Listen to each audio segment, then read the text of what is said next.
Dear students, अस्सलाम वालेकुम। अब के बार अब जो न्यू वीडियोस हम कर रहे हैं इसमें पश्तो वर्जन काफ़ी ज़्यादा होगा, क्योंकि तकरीबन तमाम जितने भी लेसन्स हैं उसका उर्दू तर्जुमा जिसमें पश्तो के अल्फाज बिल्कुल नहीं हैं, तो उर्दू तर्जुमा फुल्ली वो जो है मौजूद है। आप जो भी लेसन आप उसकी ट्रांसलेशन देखना चाहते हैं तो आप लेसन का नाम और उसके बाद ट्रांसलेटेड बाय फजल सुबहान आप लिखें। उर्दू ट्रांसलेशन ऑफ, फिर जैसे द फेयरवेल सरमन है, Urdu translation of the farewell sermon, फिर लिखें ट्रांसलेटेड बाय फजल सुबहान। ये यूट्यूब में जब आप लिखते हैं या इसके अलावा कोई भी सबक उसका नाम आप लिखते हैं फर्स्ट ईयर का या सेकंड ईयर का, तो आपको ढूंढे बगैर वो फ़ौरन आपके सामने आया करेगा। So let's begin in the name of Allah. The farewell sermon. खुतबतुल विदा। दा रसूलुल्लाह सल्लल्लाहु अलैहि वसल्लम द आखिरी हज چې کوم د هغې اولنی حج او اخرنی حج د هغې متعلق ده چې په هغه حج کې کومه خطبه رسول کریم صلی الله علیه وسلم فرمایلې وه، نو هغه خطبې ته خطبة الوداع وایي. او دغه خطبه چې کوم ده د اسلامي تعلیماتو نچوړ دی. که په دې خطبه باندې څوک عمل وکړي نو جنت دا کنفرم دی د دپاره، ځکه چې دا د اسلام روح دی. دا خطبه ډیره اهمه خطبه ده.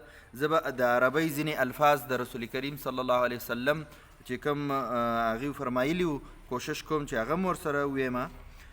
اول د خطبې تعارف کې دا رائټر لیکي دس سرمن، دا خطبه چې کومه ده یہ خطبه جو ہے د ہولی پرافٹ محمد صلی الله علیه وسلم ډیلیورډ، دا هغې فرمایلې وه، دا هغې دا خطبه ورکړې وه on the 9th day of ذوالحجه 10 after هجرا، 10 هجری و 10 هجری کالو او د ذوالحجه نهمه ورځ وه، یوم عرفه وه. 632 CE، CE Christian era یا common era. د عیسی علیه السلام نه وروسته چې کوم ډیټ شروع شوی دی، د کوم چې نن 10 ستمبر 2020، نو 2020 مونږ دا کم دغه چې دی دې ته کامن ایرا وایي یا کرسچن ایرا وایي.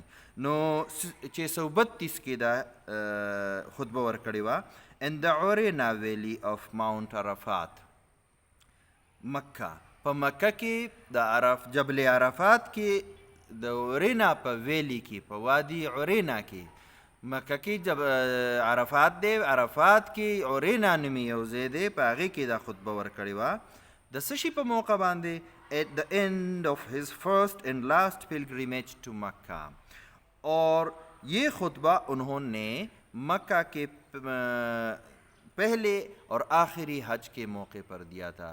مکې چې کم زیارت هغې کړی و، حج یې کم کړی و، نو هغه د هغې اولنی حج هم و، اخرنی حج هم و، 10 هجری 632 عیسوي، او ماونٹ عرفات کې اورینا ویلی کې دا خطبه ورکړې وه. دا د دې د تاریخ شو چې په دې تاریخ او په دې ځای کې دا خطبه ورکړې شوې ده.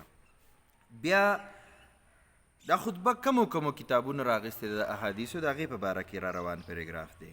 The farewell sermon is mentioned، د دې خطبة الوداع ذکر کړی شوی دی in almost all books of حدیث، د حدیثو په تقریبا تمامو کتابونو کې د دې ذکر شوی دی. اس خطبة الوداع کا ذکر احادیث کی تقریبا تمام کتب میں ہوا ہے.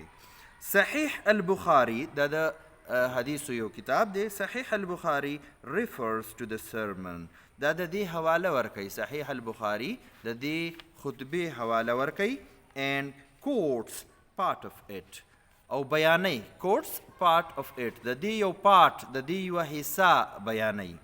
لکه پوره خطبه دی نه ده راغستې، صحیح البخاري د دې حواله ورکوي او د دې یوه حصه هغې راغستې ده. امام احمد ابن حنبل has given the longest and perhaps the most complete version of this sermon in his musnad. امام احمد ابن حنبل په خپل مسند کې چې هغې ته مسند احمد ابن حنبل وایي، په هغې کې هغه د دې موسټ لانګیسټ د ټول نه هغه غټه حصه ورکړې ده، او شاید پرهیپس شاید د موسټ کمپلیټ ورژن د ټولو نه مکمل ورژن متن چې کوم دی هغه په دې کې ورکړی دی د دې خطبې۔ امام احمد ابن حنبل نے اپنے مسند میں سب سے لمبا اور شاید اس خطبے کا سب سے مکمل متن دیا ہوا ہے۔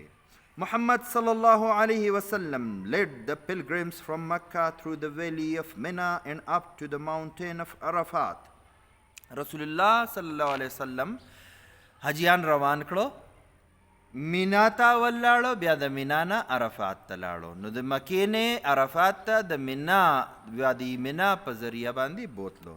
رسول کریم صلی الله علیه وسلم leading someone taking someone under someone's leadership to somewhere، د خپل لیډرشپ کې څوک د څه نه څه ته رسول بوتلل۔ محمد صلی الله علیه وسلم د حجاج پیلگرمز حجاج د مکې نه د عرفات ته د مینا په ذریعہ بوتلو۔ رسول کریم صلی اللہ علیہ وسلم حجاج کو مکہ سے وادی عرفات کے ذریعے وادی مینا کے ذریعے عرفات لے گئے، and then stopped them in the valley of Urena۔ چې کله عرفات ته ورسېدل نو په عرفات کې بیا اورینا وادی اورینا کې هغه ودرول چې اوس ودرېږئ، اور پھر ان کو عرفات میں وادی اورینا میں روک دیا۔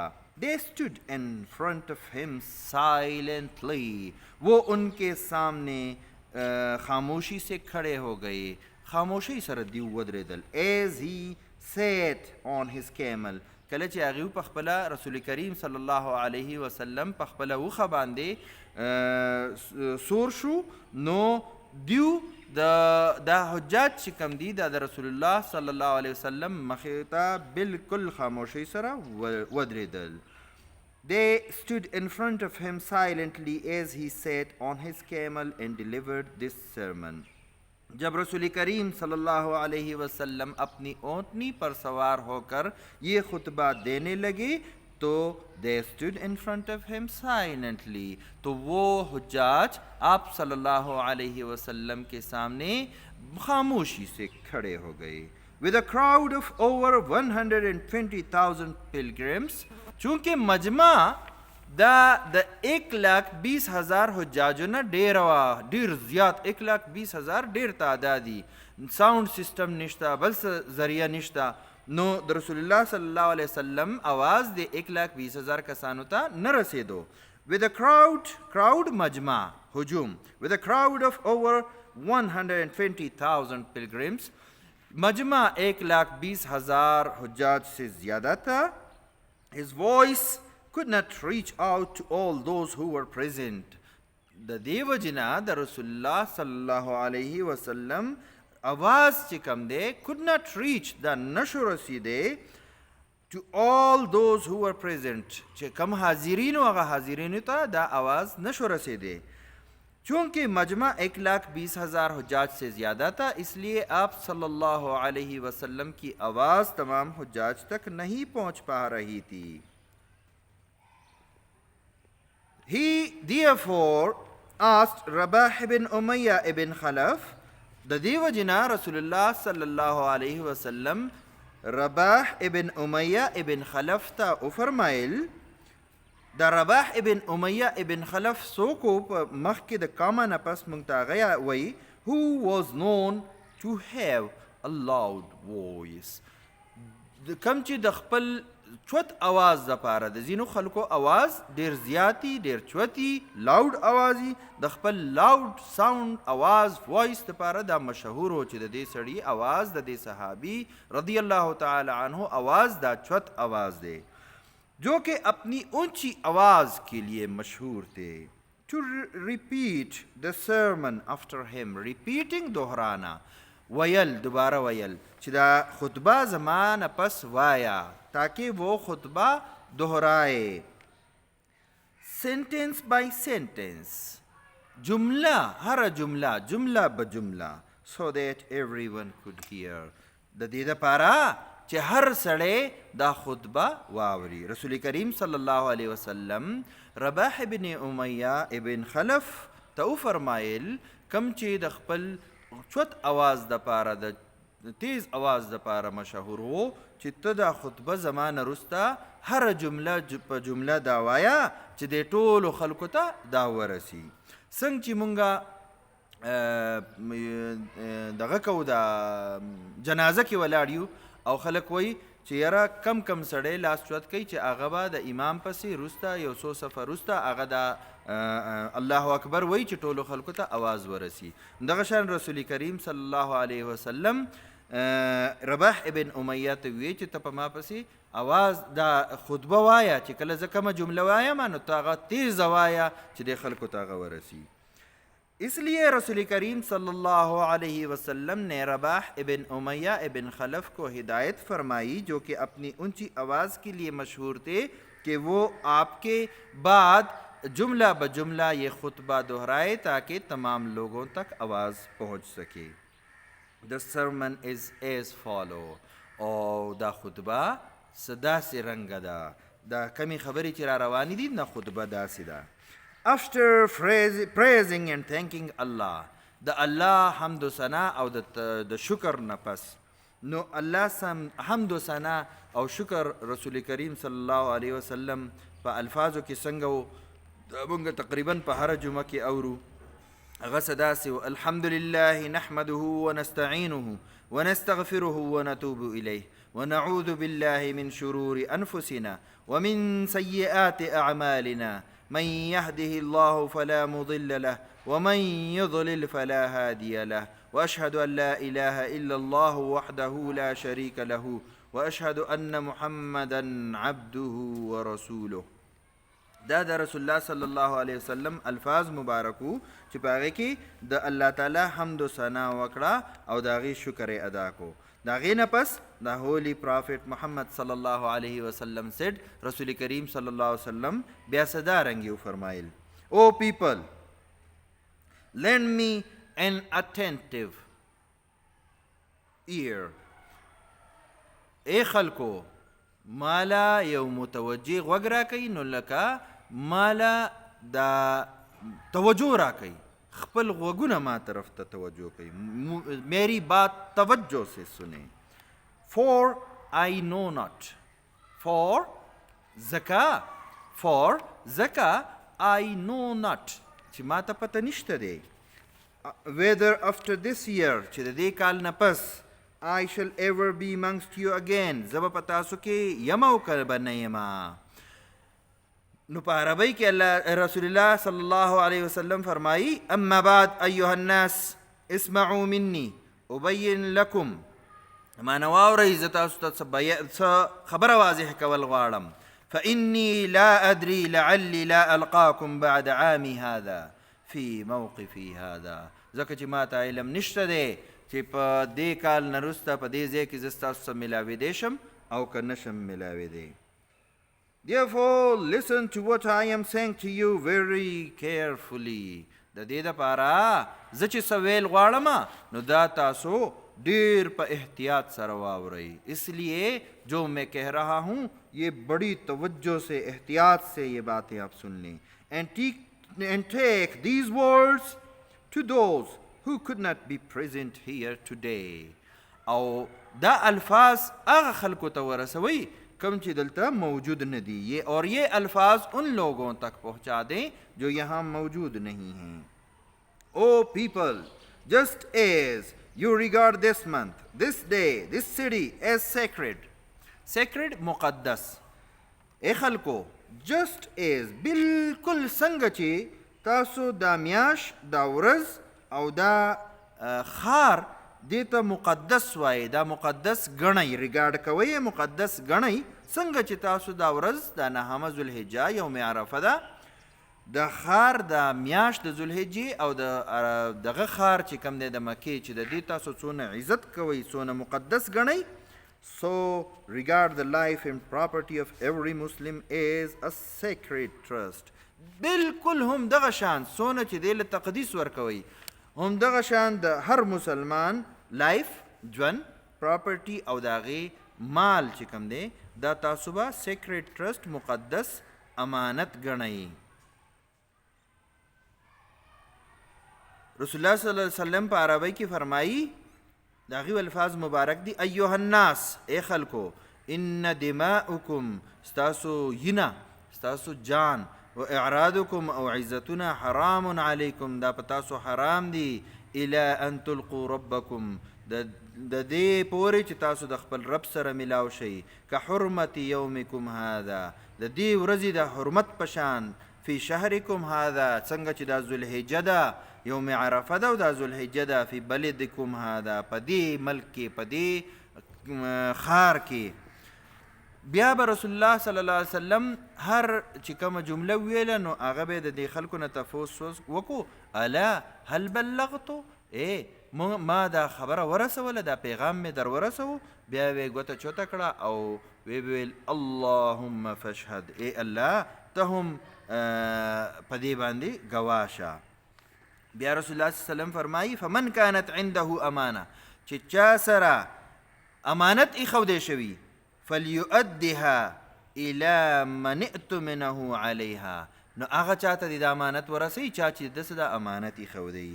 نو په انګلیش کې مونږه به دا څنګه وایو return the goods entrusted to you to their rightful owners. return the goods واپس کوي the goods هغه شیزونه entrusted to you چې ستاسو څخه بطور امانت ایښودی شوي دي to their rightful owners د دې مالکانو ته. آپ کے ساتھ جو امانتیں رکھی گئی ہیں آپ کے پاس جو امانتیں رکھی گئی ہیں وہ اپنے حقیقی مالکوں تک پہنچائیں. hurt no one so that no one may hurt you کسی کو نقصان نہ پہنچاؤ تاکہ کوئی آپ کو نقصان نہ پہنچائیں. چاہتا بتا نقصان نہ رسے او تاتا بل سک نقصان نہ رسے. remember that you will indeed meet your Lord. دا خبره یاد ساتئ چې تاسو به در حقیقت در اصل خپل مالک سره ملاویږئ.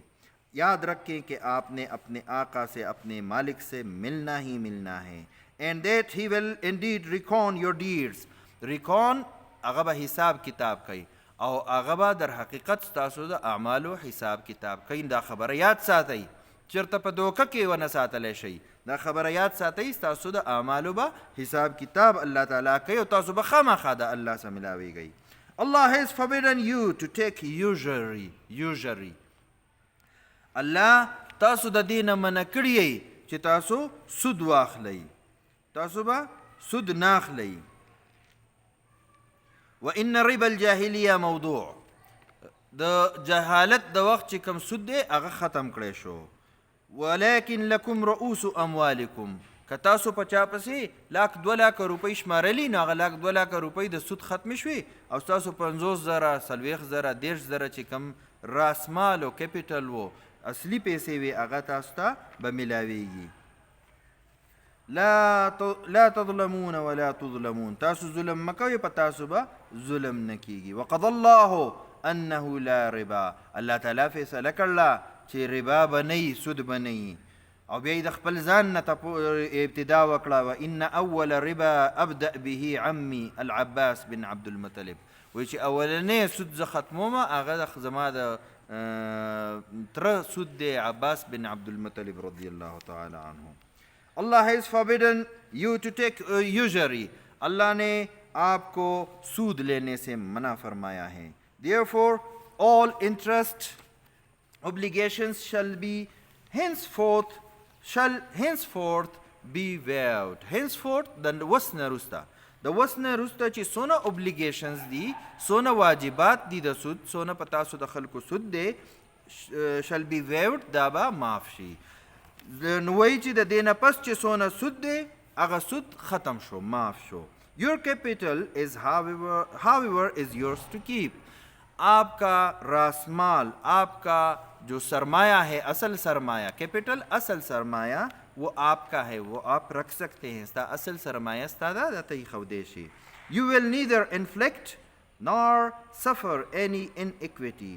نه به ته inflict ارتکاب تکلیف کولو ارتکاب به ته هم نه کې چاله به ته تکلیف نه ورکې nor suffer نه به تا ته کېږي نه به تاله څوک تکلیف درکوي any inequity د عدم مساواتو تکلیف به تاله څوک نه درکوي د ناانصافۍ تکلیف به تاله څوک نه به ته کې نه به تاله څوک درکوي خو که ته کې او د بل نه شکایت کې نو دا بیا صحیح خبره نه ده You will neither inflict nor suffer any inequity تاسو به نه عدم مساوات کوي او نه بس تاسو سے عدم مساوات کیگی نہ آپ ناانصافی یا عدم مساوات کریں گے نہ آپ کے ساتھ ہوگی اللہ has judged اللہ فیصلہ کړی دا that there shall be no interest چې هیڅ قسم لا سود بنئی اللہ نے یہ فیصلہ کیا ہے کہ کسی قسم کا سود نہیں لیا جائے گا beware of Satan د شیطان نه خبردار اوسئ گئی for the safety of your religion د خپل دین د حفاظت دپاره د شیطان نه خبردار اوسیږئ اپنے دین کی حفاظت کی خاطر شیطان سے باخبر رہیں he has lost all hope that he will be able to lead you astray in big things he has lost all hope هغې تمام امیدونه ختم شوي دي to lead you astray چې تاسو ګمراهه کوي that he will ever be able to lead you astray چې هغه به کله د دې قابل شي چې تاسو ګمراه کی وایي چې شیطان په دې معامله کې ټول امیدونه ختم شوي دي چې تاسو ګمراه کی پس کې استری کول ګمراه کول ان بگ تھنگس په غټو غټو شیزونو کې لکه که تاسو ته څوک وایي شیطان وسوسه واچوي چې نعوذ بالله الله په وحدانیت کې ستاسو په یا رسالت په عقیده کې یا بل څه د آخرت په عقیده کې تاسو ګمراه کولو کوشش وکړي نو تاسو نه ګمراه کیږئ نو په دغه کې شیطان ستاسو نه مایوسه شوی دی تاسو په دې غټو غټو خبرو کې نشوي مایوسه کولی ستاسو ایمانونه دونه مضبوط دي چې په دې کې تاسو نشي مایوسه کولی د شیطان دا امید ختم شوی دی چې په غټو خبرو کې تاسو ګمراه کی He has lost all hope that he will ever be able to lead you astray in big things شیطان په دې خبره کې مایوسه شوی دی چې تاسو په غټو غټو خبرو کې دغه کې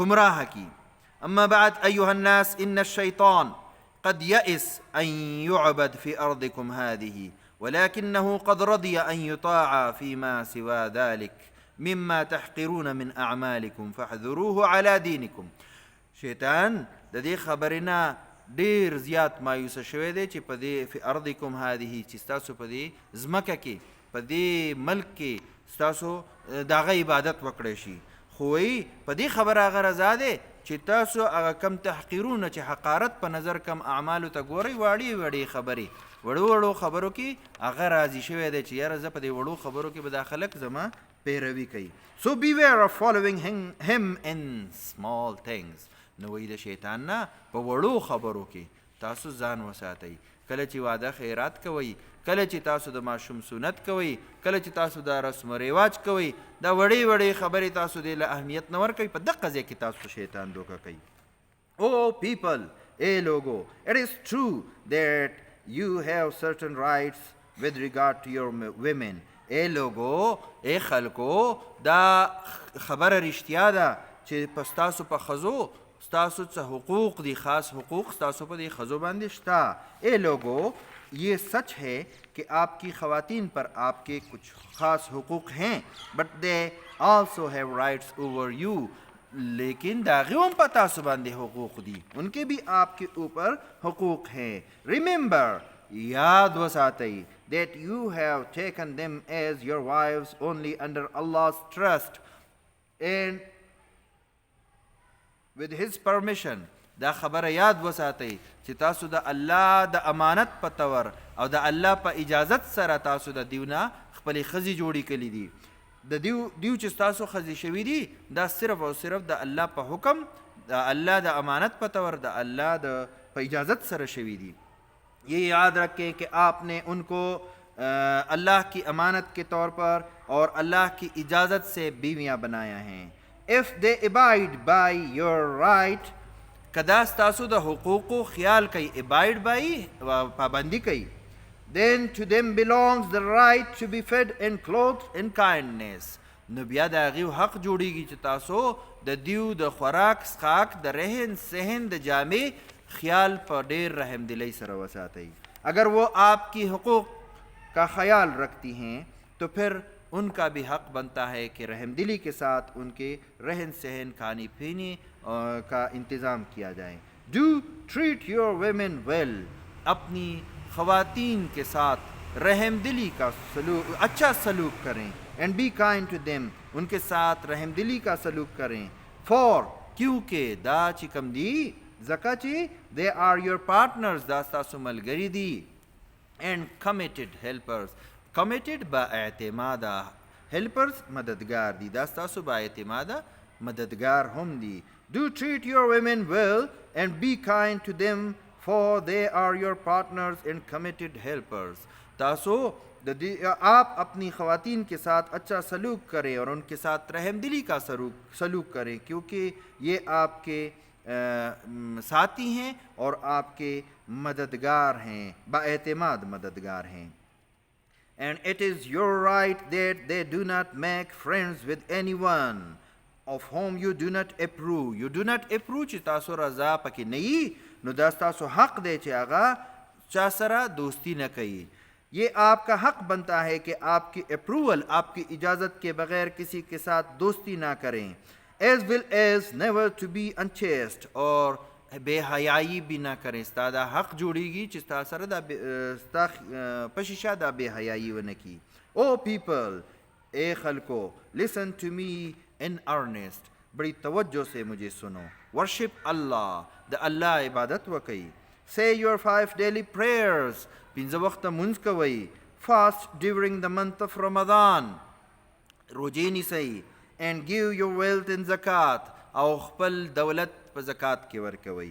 परफॉर्म हज if you can afford to, और कतासु इस्तिताअत लरई नो हज कवई। ए लोगो, अल्लाह की इबादत करो, 5 नमाज़ें पढ़ो, रोज़ाना 5 नमाज़ें पढ़ो, और रमज़ान के महीने में रोज़े रखो, और अपनी दौलत में से ज़कात दिया करो, और अगर आप इस्तिताअत रखते हो तो हज किया करो।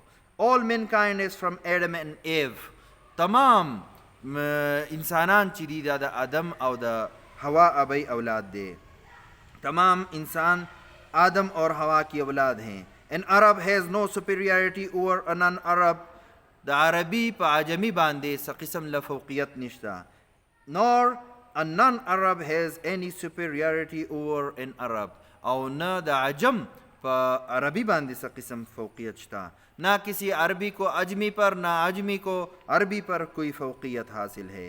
Also a white has no superiority over a black, nor does a black have any superiority over a white. न द स्पिन रंगत वाला प तोरो बांधे, न द तोरो खलको प स्पिनो सब फौकियत शता। न किसी गोरे को काले पर, न काले को गोरे पर फौकियत हासिल है। एक्सेप्ट मा सिवाय द देना, बाई पीढ़ी एंड गुड एक्शन, तकवा और द नेक आमालो। पीढ़ी तकवा, गुड एक्शन और नेक आमाल। कदचा आमाल नेकी और तकवाई ज़्यादती नदागी तो फौकियत हासिली का नहीं, नदा टोल ब्या यौशान दी। Learn that every Muslim is a brother to every other Muslim। वावरई दा खबर याद कई कि हर मुसलमान द बल मुसलमान रोड दे। And that the Muslims constitute one brotherhood, और तमाम मुसलमानान चिकम दे वरूरी जोड़ई। ये याद रखो कि तमाम मुसलमान दूसरे मुसलमानों के भाई हैं, और तमाम मुसलमान एक भाईचारा बनाते हैं। Nothing shall be legitimate जायज़, यौ शेम द चा द पारा जायज़ न दे, to a Muslim द यौ मुसलमान द पारा, which belongs to a fellow Muslim, चा गदा गदा मलगरी मुसलमानी द चा मुसलमान से शे द चा द पारा जायज़ न दे।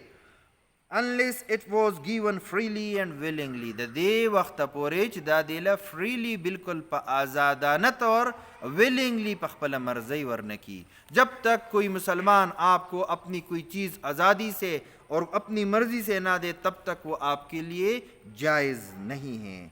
Do not therefore do injustice to yourself, वही दखपल जान सरा नाइंसाफ़ी मकवई, इसलिए अपने साथ नाइंसाफ़ी मत करो। लकज़िनी खलकी कि अगर चाना माल से शे दग की वो यार गटा में वकड़ा, नो दा जान सरा द नाइंसाफ़ी वकड़ा, जान से धोखा वकड़ा। Remember, याद वसातई, one day you will appear before Allah, एक दिन आप अल्लाह के सामने हाजिर होंगे, द अल्लाह मखितब खामखा हाजिरेगे, अपीयर कीगे बा, and answer your deeds. You will have to answer your deeds that day. په دغه ورځ به د خپلو اعمالو خامخا حساب ورکې. So beware. د دې وجې نه تاسو خبردار اوسیږئ. Do not stray from the path of righteousness. Righteousness, حق. Path راسته. د حق د لارې نه do not stray، د دې نه ګمراه کیږئ مه. After I am gone، زما د تلو نه پس، زما د رحلت نه پس د حق د لارې نه مه ګمراه کیږئ. میرے جانے کے بعد خبردار رہو، میرے جانے کے بعد حق کے راستے سے گمراہ مت ہونا. O people, no prophet or apostle shall come after me, and no new faith shall be born. ای خلکو دا واورئ چې نه به څوک نبی، نه به څوک رسول زما نه پس راځي، او نه به نوې عقیده پیدا کیږي. دا روزانه چې موږ نوې عقیدې اورو، دا الیوم اکملت لکم دینکم دا صورت چې کله راغی، دا آیت چې کله راغی، نو دغه عقیدې نوې، دا نوې عقیدې دي. نو دا نوې عقیدې چې کوم دی رسول الله صلی الله علیه وسلم فرمایي چې نوې عقیده به زما نه وروسته نه جوړیږي. کومه عقیده چې ما تاسو ته پرېښودې ده، د هغې په قرآن او په سنت کې د هغې وضاحت شوی دی. د دې نه علاوه چې کومه عقیده وي هغه به صحیح نه وي. ریزن ویل، ډېر سوچ وکئ، ډېر غور وکئ. Therefore د دې وجې نه او پیپل، ای خلکو د دې وجې نه تاسو ډېر زیات غور وکئ. and understand words which I convey to you، او هغه الفاظ چې کوم دی، کوم چې زه تاسو ته در رسومه، د ډېر په دې غور وکئ او دا یاد کئ، دا understand کئ. reason well therefore O people، اس لیے اے لوگو خوب سوچو، and understand the words which I convey to you، اور جو الفاظ میں آپ کو پہنچا رہا ہوں اس کو سمجھ لو. I leave behind me two things، زه تاسو ته دوه شیزونه پرېږدمه، د قرآن and my example د سنه. یو قرآن دی او یو زما سنت دی، زما مثالونه دي، زما د ژوند هغه مثال دی چې هغې ته سنت وایي. دا دوه شیزونه زه تاسو ته پرېږدم.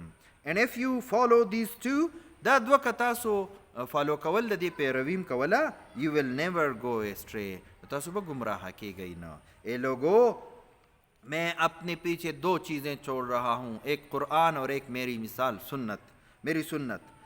اگر آپ ان دو کی پیروی کریں گے تو آپ کبھی بھی گمراہ نہیں ہوں گے. all those who listen to me، ټول خلق کم چې ما وس اوري، shall pass on my words، دا به پاس کی.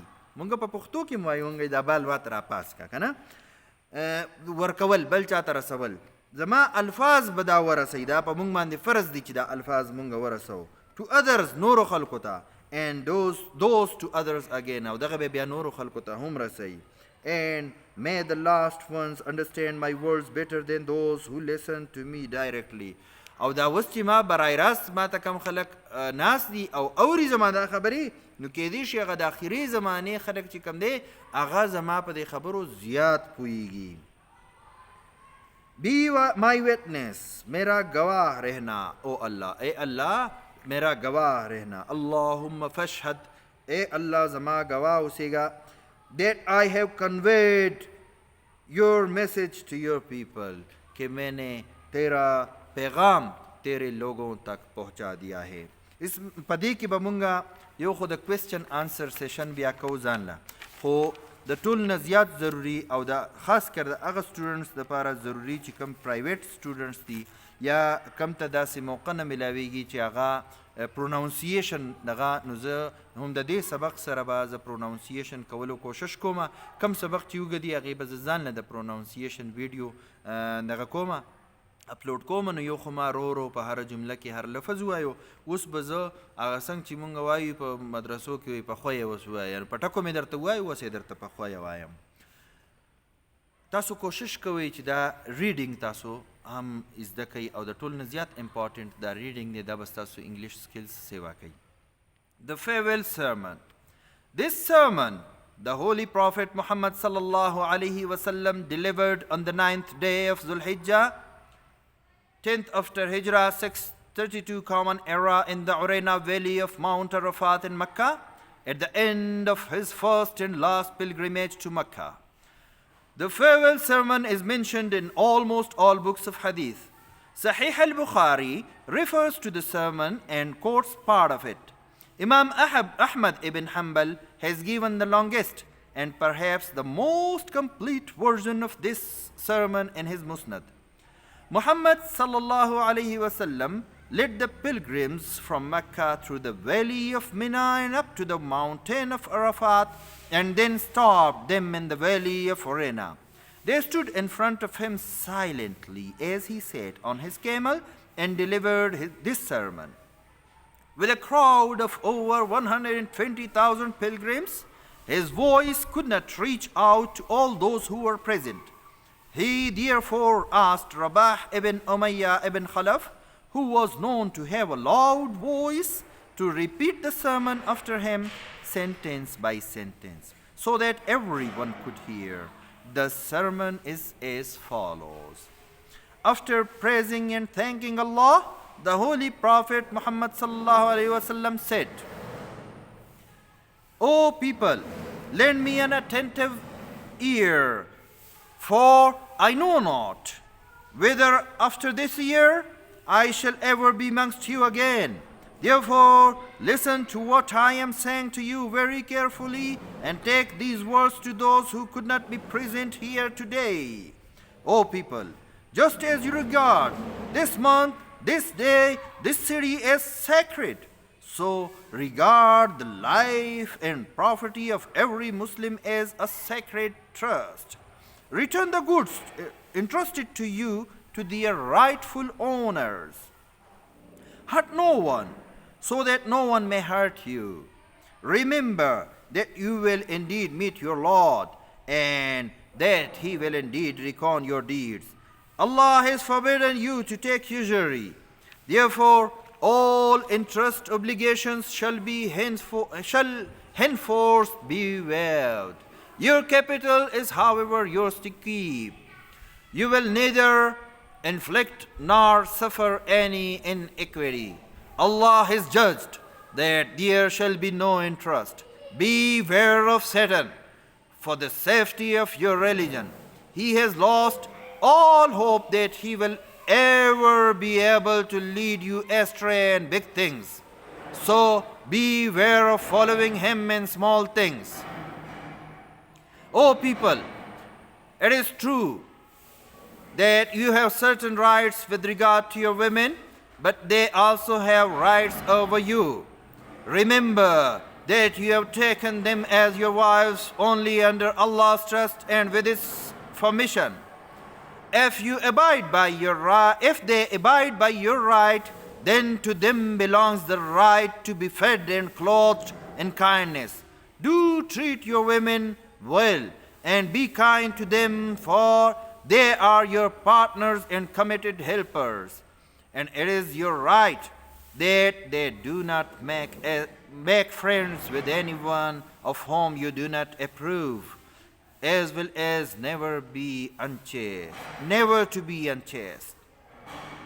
O people, listen to me in earnest.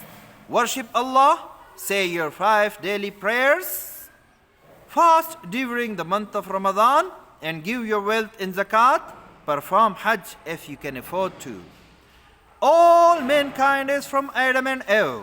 An Arab has no superiority over a non-Arab, nor a non-Arab has any superiority over an Arab. Also a white has no superiority over a black, nor does a black have any superiority over a white except by pity and good action. Learn that every Muslim is a brother to every other Muslim, and that the Muslims constitute one brotherhood. Nothing shall be legitimate to a Muslim which belongs to a fellow Muslim, unless it was given freely and willingly. Do not therefore do injustice to yourselves. Remember, one day you will appear before Allah and answer your deeds. So beware, do not stray from the path of righteousness after I am gone. O people, no prophet or apostle shall come after me, and no new faith shall be born. Reason well, therefore, O people, and understand words which I convey to you. I leave behind me two things, the Quran and my example, the Sunnah. And if you follow these two, you will never go astray. All those who listen to me shall pass on my words to others, and those to others again. And may the last ones understand my words better than those who listen to me directly. Be my witness, O Allah, that I have conveyed your message to your people. Allah Ta'ala di mong la توفیق راکی چې په دې خطبه باندې من وعن عمل وکړی شو. والسلام علیکم ورحمة الله وبرکاته.